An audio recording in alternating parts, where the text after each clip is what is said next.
For the past couple of years, I've spent every winter break working for Uber Eats. College gives us an entire month off, and Uber Eats was always the easiest way to make money without going through job interviews or COMPLICAT hiring processes. Since I never worked during the school semester, this gig was something simple I could pick up during the holidays. It was only a few weeks before Christmas when this happened. That night, the snow was coming down, hard, heavy flakes covering the streets, faster than the plows could handle. But I didn't really have the option to be picky about when I worked.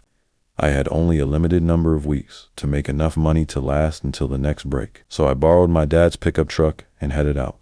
The bad weather must have kept a lot of other drivers home, because I was getting constant orders, big ones too, the kind that pay way more than usual. For about 3 straight hours, I drove from house to house, delivering food through the storm.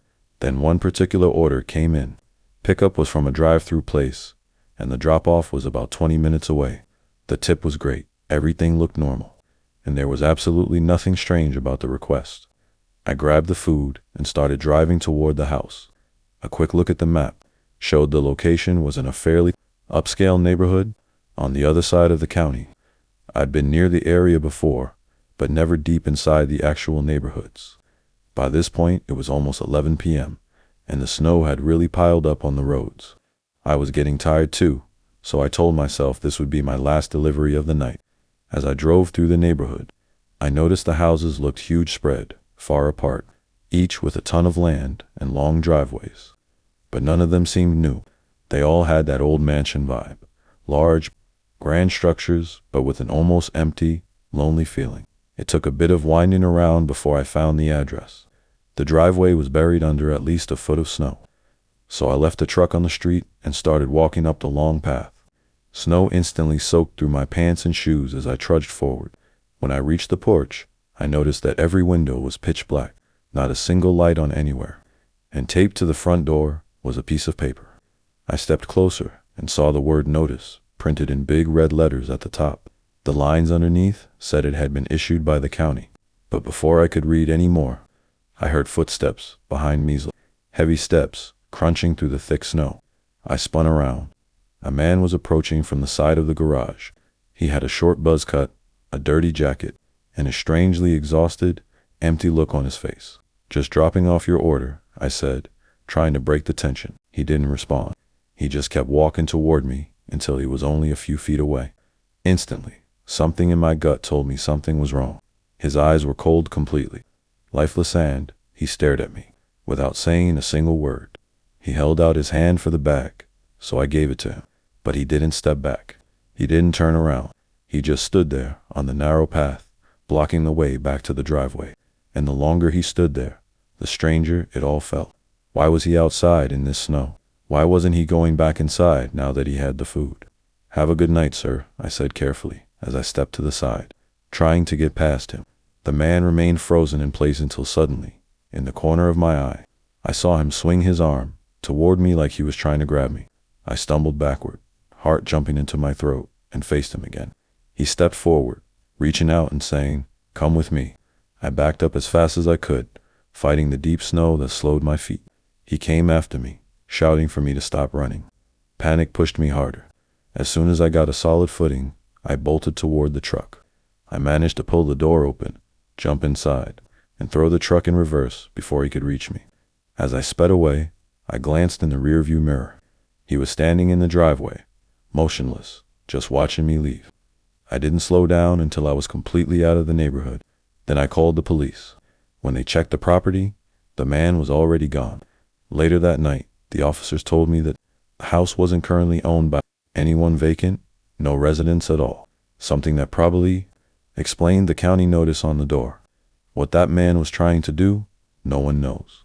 But ever since that night, every time I pull up to a dark, silent house, I can't help but wonder, what if it's him again?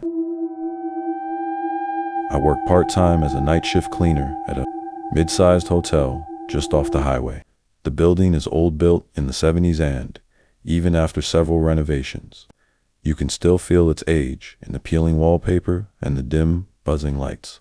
Most nights are quiet, almost boring. But one night, something happened that still keeps me awake whenever I pass by that hotel. It was a Thursday night around 2 a.m. when the manager, Mr. Dalton, asked me to check the third floor. A guest had complained about strange noises, footsteps, dragging sounds, and knocking. The odd part, no one was checked into any of the rooms on that floor. The entire floor was supposed to be vacant because they were renovating the far end. I took my master key and went upstairs. The third floor was always colder than the rest of the building. The moment the elevator opened, a cold draft brushed past me like someone had rushed out silently. The hallway lights flickered once, then steadied. I called out, "Hello, hotel staff?" No answer. I started walking down the hallway, pushing my cleaning cart. The place felt unnaturally still, like the entire hotel was holding its breath. As I passed room 37, I heard a soft thump from inside. I checked the system on my phone. The room was marked unoccupied. I knocked anyway. Maintenance. Anyone inside? Silence. I unlocked the door and stepped inside. The room was empty, but freezing cold. The window was tightly shut. The vent wasn't blowing, yet the cold felt almost like it was pressing against my skin. I noticed something strange. The mirror above the sink was fogged over from the inside like someone had breathed on it. I wiped it with my hand and froze. Written faintly underneath the fog was a word: stay. I immediately backed away and left the room. I continued down the hallway until I reached room 313, the very last one on the floor. The moment I stopped in front of it, I felt pressure in my chest, like someone was standing behind me, even though the hallway was empty. The door to 313 was slightly open. A soft, slow creaking sound came from inside, like a rocking chair moving back and forth. My instincts screamed to walk away, but my job-banned curiosity pushed me forward. I nudged the door open. Inside the room, all the furniture was covered in white sheets. The rocking chair near the window was moving on its own, not violently, just a calm, eerie sway, as if someone invisible was sitting there. The air felt heavy, thick. I stepped inside. "Hello?" I whispered. For a moment, the chair stopped. Then, very slowly, it turned toward me, just slightly, but enough to make every hair on my body stand. The sheet covering it slid halfway off, revealing old wooden arms, engraved with deep scratch marks. If someone had clawed into it in desperation. A sound came from the bathroom, a soft, slow knocking. I stepped closer, my heart pounding. 3 knocks. 3 seconds of silence. 3 more knocks. With shaking hands, I reached for the bathroom door. Before I could touch it, a low, whispering voice came from behind me right next to my ear. "You shouldn't be here." I spun around, but no one was there. That's when the bathroom door opened on its own, just an inch, but enough for me to see a pale hand slide back into the darkness inside. I ran. I didn't grab my cart, didn't lock the room, didn't look back. I tore down the hallway and into the elevator. When the doors closed, I saw a shadow at the end of the hall, standing perfectly still, watching. The next day, I told Mr. Dalton everything. He didn't look surprised. He just sighed and said, "Room 313 hasn't been used since 1998. The guest in that room died, sitting in that rocking chair. I quit 2 weeks later. But sometimes, when I drive past the hotel late at night, I still see one single window, lit on the third floor, the window of room 3.